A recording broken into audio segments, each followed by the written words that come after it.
This podcast is sponsored by Pocket Hose. Hi, I'm Richard Karn. Homeowners, listen up. Before Pocket Hose, garden hoses were heavy, bulky, hard to carry, and always kinking. Then Pocket Hose changed all that. It's the American invention that made watering lighter, easier, and smarter. And now, the world's #1 expanding hose has gone ballistic. Turn on the water and watch it grow from a compact hose into a full-length, powerful hose. Turn off the water and it shrinks right back down, making it easy to carry and easy to store. But now it's even better. With a tough ballistic-infused outer sleeve, a pocket pivot that helps reduce kinks at the spigot, thicker washers to help resist leaks, and UV protection to fight sun damage. And for a limited time, you'll get 2 free gifts, a 360-degree pocket pivot and a thumb drive nozzle. Just go to pockethose.com/podcast. That's pockethose.com/podcast for your 2 free gifts with purchase. pockethose.com/PODCAST. Just 2 days after Missy Beavers was murdered, her husband, Brandon, did one of his rare interviews, one I've mentioned before in previous episodes. Here's Renee from the True Crime Broads. He was actually having an interview, and there was a bunch of people in his yard. This was right after the murder. I mean, a bunch of people. Like, there's all these news stations, and they've got big cameras everywhere, and you can see them walking back and forth. The police hadn't named any possible suspects. There was no autopsy. The press was grasping at straws for any information to pass on to the public. So when Brandon agreed to speak with Fox 4 Dallas-Fort Worth, they had a lot of questions. But first, they wanted to know more about Missy as a person, and more specifically, how Brandon would speak about her. My wife was a godly woman. She was very passionate about changing people's lives with fitness and changing their mental attitude towards their body and themselves and their abilities in life. He seemed heartbroken, overwhelmed, and he spoke about Missy with love, respect, and pride. He emphasized that he wasn't totally tapped into all she was doing with Camp Gladiator, but he received an outpouring of messages after her death from people who had taken her classes. I'm very proud of her. I just want it to be publicly known that we are very proud of all the passion and effort that she's put into so many people's lives. He also talked about the early days of their relationship, who she was before motherhood, before Camp Gladiator. She was a very good mother. I'll go a little further here. Before we had children, Missy was a teacher, public school teacher. She worked with special needs children, and she did that for about 2 years. I could see the amount of outpouring in her soul to help needy people. But in between all these musings on Missy, he says something strange. Every day for the last 10 months, she has made it a point to text me at work that she loves me and have a good day, honey. Every day for the last 10 months. 10 months. Renee says this is the sentence that started it all. The crazy part about it is the reason the police mentioned it was because Brandon mentioned it. By it, she means Missy's alleged infidelity. Renee says Brandon is the one who put the idea of Missy being unfaithful not just into the minds of the public, but the minds of the police as well.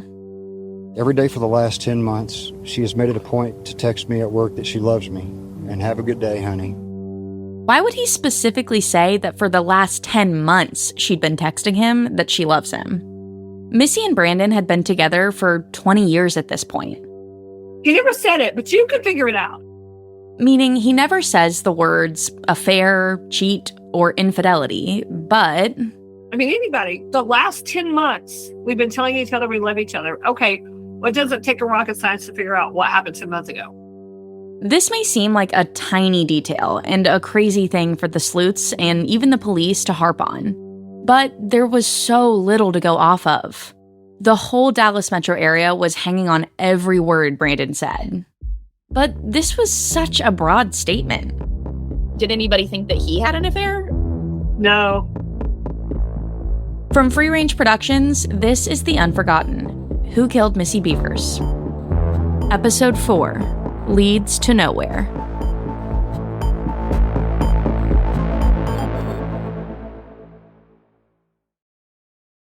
Immediately after the murder, the police filed search warrants for Missy's electronics and Brandon's.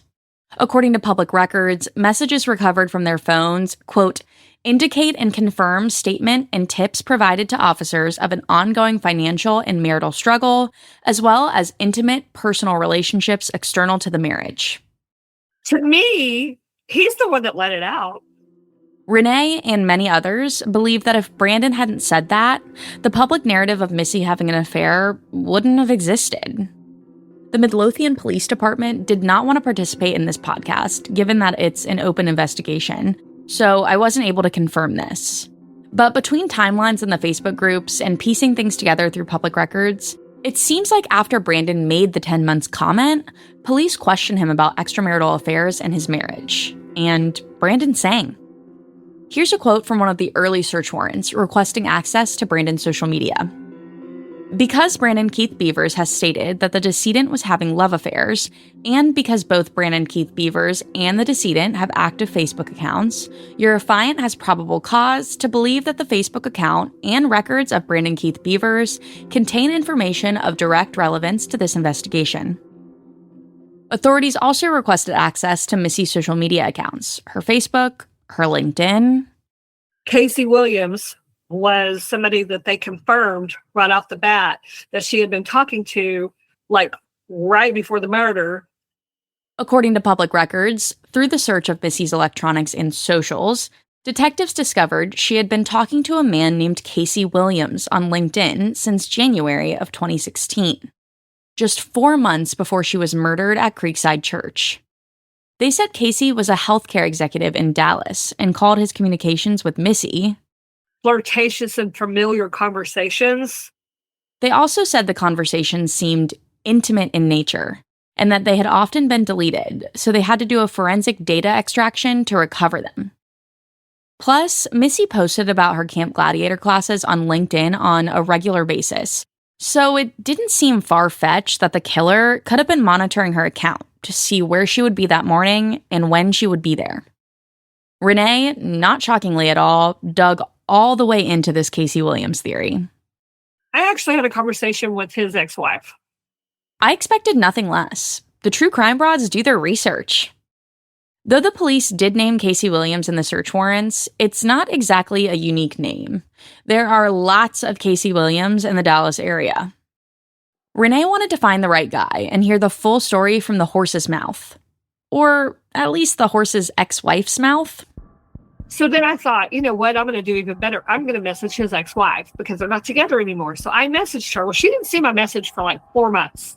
She finally reaches out to me one day and I'm sitting right here and she replies to me and I'm like, oh my goodness. So we start talking back and forth and she basically tells me that was definitely my husband. That was him. And I was like, okay. She pretty much told me the whole story. And honestly, there wasn't much to the story.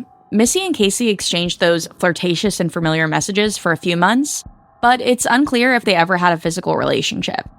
But even if there was, I had the same issue with this theory as I did with the Courtney and AJ Tucker theory, which we got into in the last episode. So what if guys were having affairs with Missy or sending her inappropriate text messages? An adulterer does not make a murderer, and a scorned woman doesn't make a murderer either. It certainly can, but in this case, there were no other strings tying any of these people to the church that morning. Buzz around Casey Williams eventually died down. I guess they checked him out and everything was okay. And they, basically they were no longer interested in that situation. What was most shocking to me about this Casey Williams situation wasn't that they had a sketchy relationship, but instead that the police decided to be so forthcoming about it. Yes, they have to provide probable cause and warrants are public, but they hadn't been this clear in any other warrant. For the entirety of the investigation, police have kept their cards close to the vest. Remember, we still don't have an autopsy, even 10 years later, because of worries it would harm the investigation. But what I would think would harm the investigation is sharing the names of people Missy may or may not have had an affair with no evidence that it had anything to do with the murder in any way, shape, or form. This is Texas. The murder happened in a church. Missy was a wife, a mother, a Christian. So much of these cases rest on the public caring about the victim, wanting justice for them. Not only could it cause people to zero in on the fact that her alleged affairs must have something to do with her murder, but people could start to think of her as not such a sympathetic victim.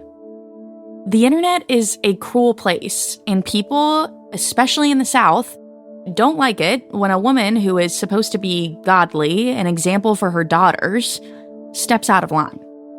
Renee is loud in her rejection of this logic, hoping that her listeners don't fall into that backwards way of thinking either. I don't give a crap if she had 15 affairs with 15 different men in 2-week time period. That is not an open invitation to murder someone, period. Because if it is, there's a lot of people going to be dead. So never has that come out of my mouth. Not one time. Police followed lots of leads in the early days of the investigation, as a clearer picture of Missy's life emerged through searches of her phone, interviews with friends, thorough analysis of her social media activity. When looking through her LinkedIn, they found other messages from someone other than Casey Williams. Messages that were not characterized as flirtatious and familiar, but instead Creepy and strange. Detectives said a friend of Missy's had actually mentioned these messages to them. Neither of them knew who the account belonged to, but they were both creeped out. So it would have been probably Friday, because they said it was 3 days before the murder.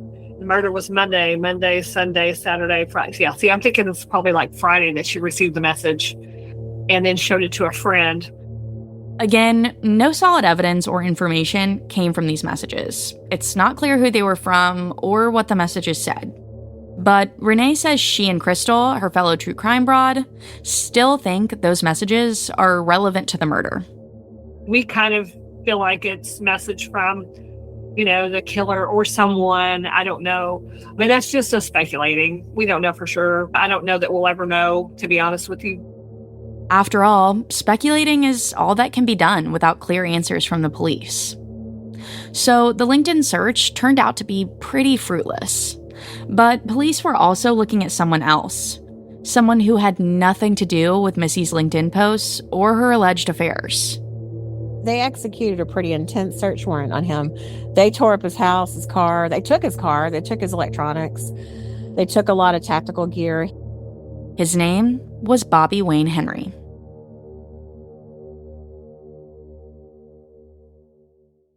It's summer in Texas, which means my makeup routine is all but non-existent. There's really no point in the Texas heat to put on a lot of makeup, and that's really not my style anyway. But one thing I still reach for is my Jones Road Beauty Miracle Balm, specifically in the shade Dusty Rose. I love the color. It gives me just a natural flush. It's easy to apply, even on the go, and just really works with my skin. And really the best part about Jones Road Beauty is that all their products are actually good for my skin. Every formula that they create is packed with skin-loving ingredients. I don't have to worry about crazy breakouts. Modern-day makeup that's clean, strategic, and multifunctional for effortless routines. For a limited time, listeners will get a free full-size mascara on their first purchase when they use the code UNFORGOTTEN at checkout. So head on down to jonesroadbeauty.com and use the code UNFORGOTTEN at checkout. After your purchase, they'll ask you where you heard about them. Please support the show and tell them the Unforgotten sent you. So whether we like it or not, it is officially summer, at least in Texas. So that's why I'm really excited. I have a new dress from Quince. It's the European linen fit and flare midi dress. And I just love how light it feels on my skin, the quality of the fabric. It's going to be an easy breezy summer with the linen options at Quince. And it's not just clothing. Quince has really become a destination for elevated essentials across home, kitchen, bedding, and beyond, making it easy to bring a more premium feel into everyday life. Another item that I've been loving lately is in the kitchen and dining section. They're the organic cotton gauze napkins, and they literally feel like a baby blanket against your mouth when you're wiping your face at the end of a meal. They are beautiful. They wash well. I don't have to iron them, and they look perfect on our table. I'm in love with these napkins, and I don't care who knows it. Elevate your summer wardrobe. Go to quince.com/unforgotten for free shipping on your order and 365-day returns. Now available in Canada too. That's QUINCE.com/unforgotten for free shipping and 365-day returns. quince.com/unforgotten. He was a retired police officer and definitely didn't have a clean record. Let's just say he had been in trouble before. That's Crystal of the True Crime Broads. I was very familiar with Bobby Wayne Henry and his criminal record before we talked, and Crystal was putting it lightly. He was like a rapist, right? Yeah, there you go. Exactly. Yeah. I mean, that's cutting to the chase. Henry has been charged with multiple sex crimes. He had sexual assaults on his record and just not a very nice fella from what we understood as far as his personal life. Like his sexual assault victims, according to public records, well, one of them was his stepmother. Okay. That's just even more gross than, it's hard to really conceptualize that. Like his dad was currently married to this woman. Henry found himself on police's radar in the Missy Beavers case for a few reasons. One, he had attended Creekside Church before, so he was familiar with the scene of the crime. Two, he had a history of violence, specifically against women. Three, he owned a car similar to one seen in the parking lot on the morning of the murder. Four, he was a former police officer, so he had access to the tactical gear the killer was wearing in the surveillance video.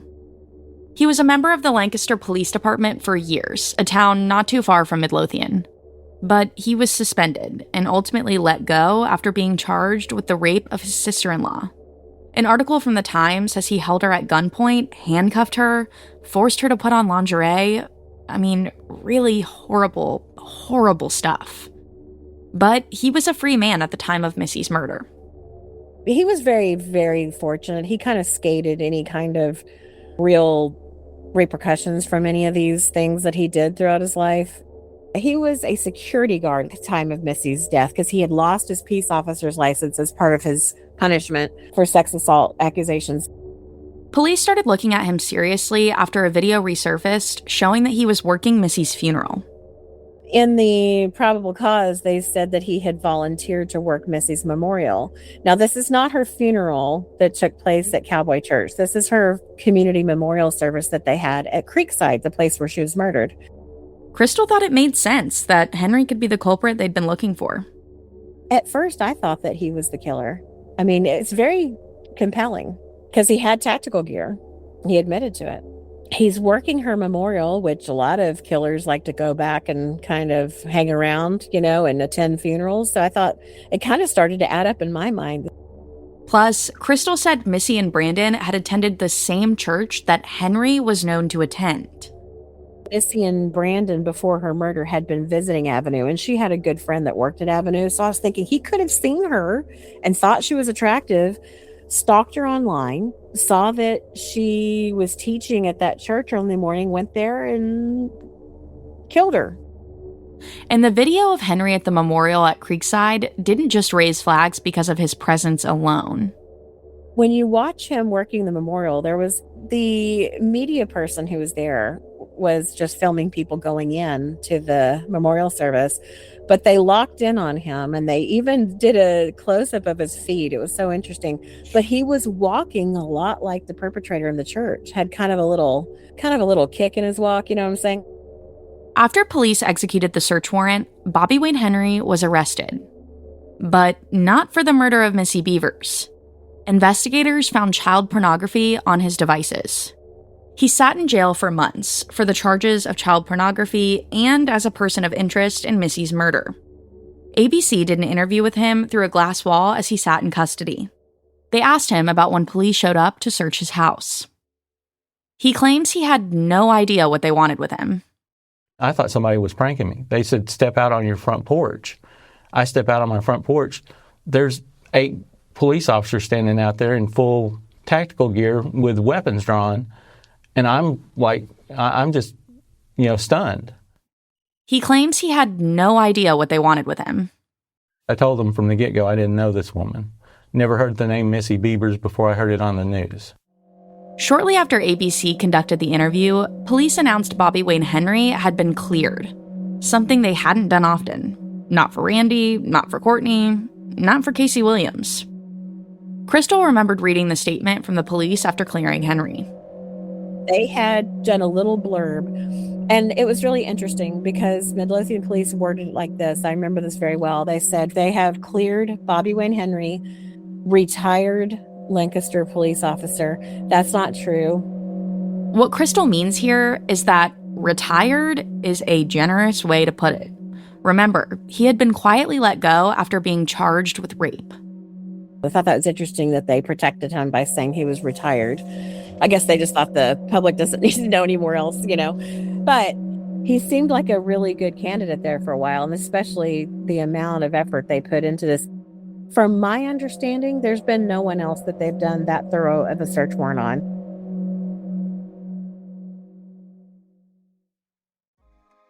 If you've ever found yourself lying awake, replaying details from true crime stories like those on The Unforgotten, you're not alone. For women in perimenopause or menopause, shifting hormones can drain the magnesium your body needs. When magnesium runs low, sleep, focus, and stress can all take a hit. Magnesium Breakthrough by Bioptimizers brings together 7 forms of magnesium to support restful sleep, balanced stress, and energy. Bioptimizers backs it with a full year, no questions asked, money-back guarantee. If you're ready to feel more rested, calm, and clear, head to bioptimizers.com and use the exclusive code RON to get 15% off any order.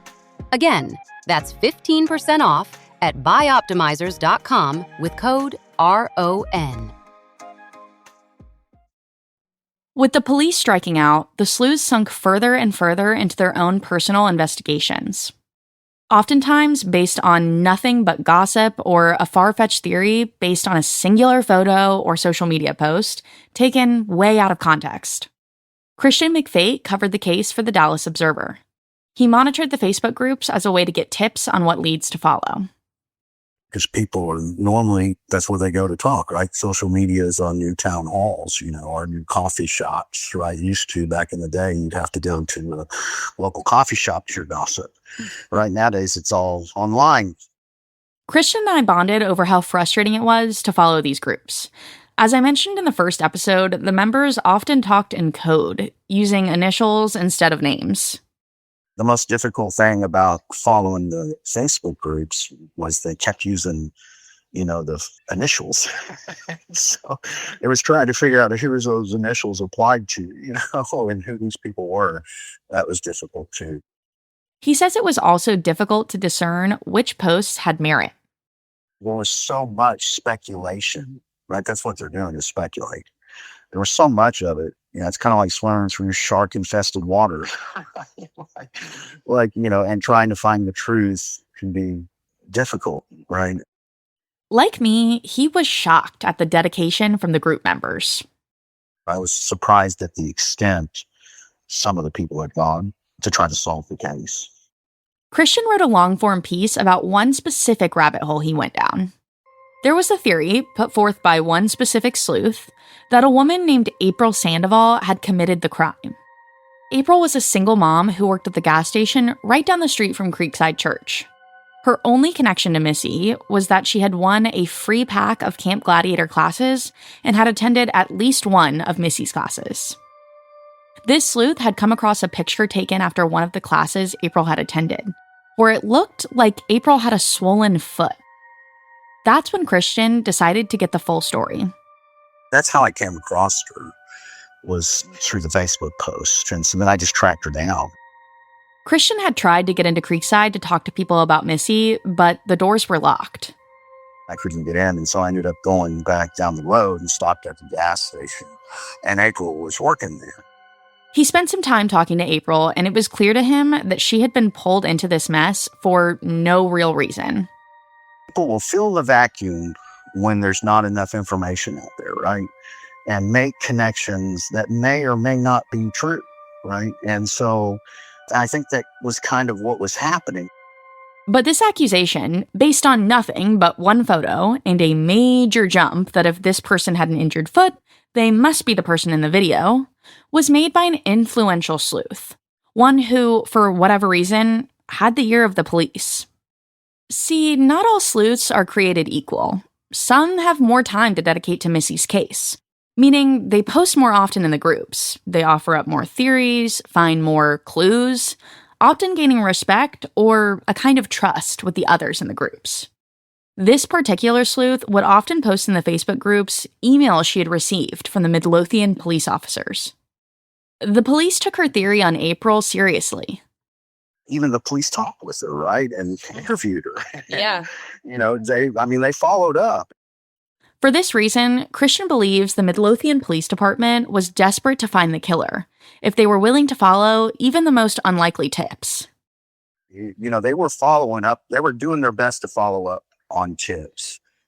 He understands why people are skeptical of the MPD, but thinks it might be a symptom of the true crime content so many people intake for hours and hours a day. Watch true crime shows, right? And they cut out all the boring, long months that it takes to get what they need to get, and they make it seem like it's happening, quickly, right? When you're watching these, true crime documentaries or true crime podcasts you're listening to, and there's definitely a market for it. And I don't think they realize, the extent that these investigators have, to try to look into stuff. It's a good point. We expect these things to unfold like how they do in documentaries and podcasts, quickly and in a way that makes sense. But this investigation had lasted 10 years, and nothing about it makes any sense. Christian hasn't talked to April in many years, but he wanted to see how she was doing. Did you find April? Did you recruit her on social media and talk with her? I hadn't had any luck getting in touch with April. She's a very private person now and moved out of Midlothian after all the media attention she got from the allegations. But luckily, Renee had been in touch with her before she went off the grid. So I actually messaged her. As I said, April was struggling, trying to support her children on very little money and battling other personal demons. Apparently, she had made a post in some local Facebook group seeking advice. She needed help with something, and at the time, I had the money to help. It was like her car was broken and she had 2 boys. She didn't have a lot of money. She wasn't really asking for help. She was kind of asking for suggestions or, advice. And I just offered to help her. I just said, I will pay for your car to be fixed. Renee always thought the idea that April had anything to do with Missy's death was preposterous. She felt horrible that her life had been even further complicated by all the attention from the sleuths. She wanted to help in any way she could. So I told her to let me know, and she said, okay, I will. And so I actually had to reach back out to her, and I was like, do you want me to help you with your car or not? She goes, no, I just got my income tax in, and I don't need you to pay for it, but I appreciate you so much offering to pay. And I thought, well, that's an honest person, because some people would have just been like, heck yeah, I need you to pay for it just to have extra money. I mean, here she was, this young mom of 2 boys and struggling. Any help like that would have been beneficial, but she didn't take it. Renee was struck by April's honesty. She wanted her to know she had a friend if she needed one. So we just kind of started talking, met her a few times. I actually helped her get a job at this place that I went into quite a bit. She just seemed to be a really nice person that was struggling to take care of her boys. She said this one particular sleuth who originally dragged April into this was scraping the bottom of the barrel to keep this theory alive. She highlighted some of April's social media posts that featured guns. She was in the military, and I guess she was just posting things that were military-like. And her mother drove a Nissan Altima, and she just went with it. Her mother's car was white and in 2015, looked nothing like the car. I mean, nothing. Taillights were different. Color was different. Nothing about the car looked like it. Remember, police were looking for a light-colored Nissan Altima. This girl took all of that and ran with it. Oh my God, she probably killed Missy. I mean, there's no reason. There was nothing that happened between her and Missy. Despite how little sense it made, this sleuth wouldn't stop. And so she just kind of told everybody about it. Everybody ran with it because she was in Camp Gladiator for a whole week. She lived in Midlothian and her mom drove an Altima. But she didn't explain the car looked nothing like it. She was only in it for a week. She didn't have any reason to kill Missy. She literally just met her for a week. Why would she want to kill her? Renee says she remembers when April was called into the police. The police actually had to call her in and have her walk so that they could see that she wasn't the person in the church. Renee was horrified. She continued to be in April's life. We met up numerous times to eat. I visited with her boys. She's a person that is struggling because she's a single mom and has 2 boys and they're special needs. And she still does for other people. So that says a lot about her. She would never kill her or do anything for that matter. So it just kind of grew legs and for the wrong reasons. I, like Renee, felt horrible for April. While the sleuths do a lot of good, keeping pressure on the police and bringing things to light that maybe wouldn't have been looked into otherwise, there was a dark side to it. What happened to April was just plain wrong. I wanted to speak with her, give her a chance to share how this affected her all these years later. But Renee told me that would go against April's wishes. I told her I would never tell anybody where she lives. I would never tell anybody her phone number, and I have never done it, and I won't. But she won't talk about it. She was going to come on our podcast one time, and then she declined. She said no, because she said the days that those were some dark days back then, and then it was really hard, and for lack of a better word, they harassed the crap out of her. I understood and respected that. I didn't want April to go through any more pain than she already had in the early years of the investigation. The sleuth who was hell-bent on getting April behind bars went after the true crime broads, too. She was horrible. I mean, I don't know if Crystal told you, but she even called Crystal and screamed and cussed at her for however long. I mean, she harassed a lot of people. Yeah. I mean, she would even tell people that lived locally, because she didn't even live here.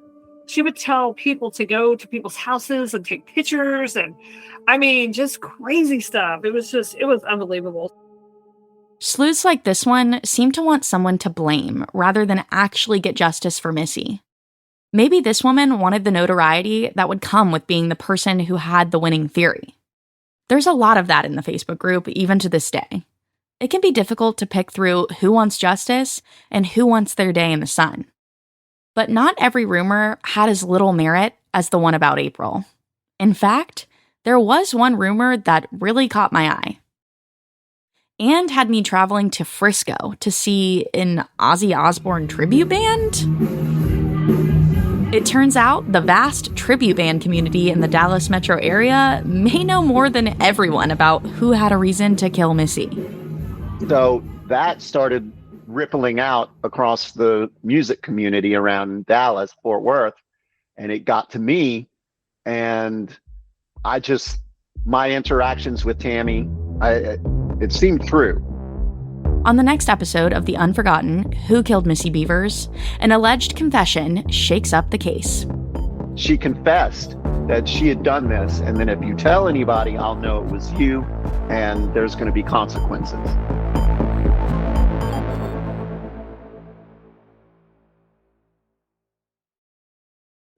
The Unforgotten is a free-range production. Season 6, Who Killed Missy Beavers, is written and hosted by me, Zoe Colkin. Our executive producer is Wes Ferguson. Audio editing by Aislinn Gaddis. Engineering and sound design by Austin Sisler with Eastside Studios. Get our newsletter at unforgottenpod.com. Thanks for listening.